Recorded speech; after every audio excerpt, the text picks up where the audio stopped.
Okay. Guys, we are talking dyslexia. Okay. Okay? So we'll start with Alison. Alison, what's dyslexia? Dyslexia comes from the word dys in Greek meaning ill or difficult, and lexis meaning word. So it's often related to reading and writing, which are closely related with reading difficulties. What do you do for the organization you're working with? So I think the first thing is to identify what are the telltale signs of dyslexia. Yes. So I think if we look at a few examples, it's normally with reversals of B and D is the difficulty sometimes with reading and writing.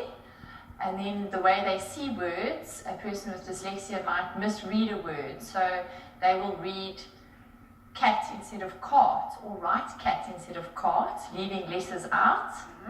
They could read words like tar for rat, rat for tar, and they might say one for now. And so just misreading words, that could be some of the signs that you would see a person doing. Another example would be that they leave out letters or swap the letters, like they might write left for felt. Okay, now for an ordinary person who would want to know what causes it, we know it's dyslexia, but what causes it? Is it in the brain? Is it in the eyesight? What is the cause? So I think that there's many different causes, Yes. but one of the causes can be a lack in certain foundational skills needed for reading. That is our point of view at EduBlocks. There's different points of view, but we, from our experience, there's certain skills. So if you can relate it to soccer, in order to play soccer, you need to run. Yes. Then you'll see the coach focuses on headering the ball, dribbling, certain skills, and then you'll be able to play the game of soccer. And it's the same for reading. There's certain building blocks that need to be built in order to be able to read. So we help to develop the skills needed for reading. Do you have different types of dyslexia?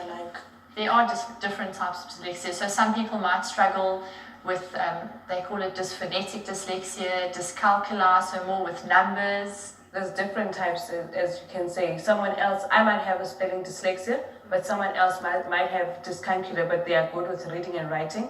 Someone else might be just reading. Someone else might just be with writing, even writing their own name and copying it down. You write your Jabulo and have to write Jabulo again, and they can't even rewrite it. Which type of dyslexia do you have? I've got spelling dyslexia, so I cannot spell anything to save my life.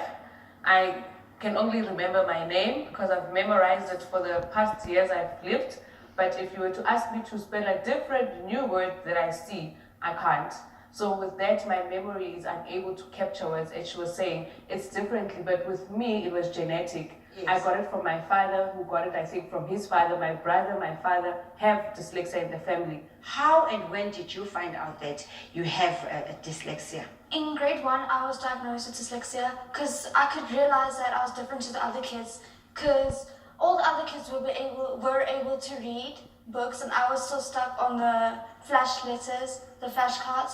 So your type of dyslexia is reading? No, I've got reading, spelling, and my handwriting too. Okay. You can have more than one dyslexia too. Yes. And so the teacher could also recognize that there was something wrong with me. But I knew that I was different to the other kids. So they Yeah, so there was something different with you, there not was- wrong with you. yeah, something different. Yes. to me. And so they got my mom in, and then they discussed it. While reading the flashcards, do you read them like word by word, like so the cat eats food? Is it that kind of Yeah, you see reading, what or- it is it has like a whole bunch of blocks, and then it's flashcards, and like you throw it and you cover your hand with it, and then like you memorize it basically. So you see it for a short time, and then you like memorize it. So I go through school with memorizing stuff.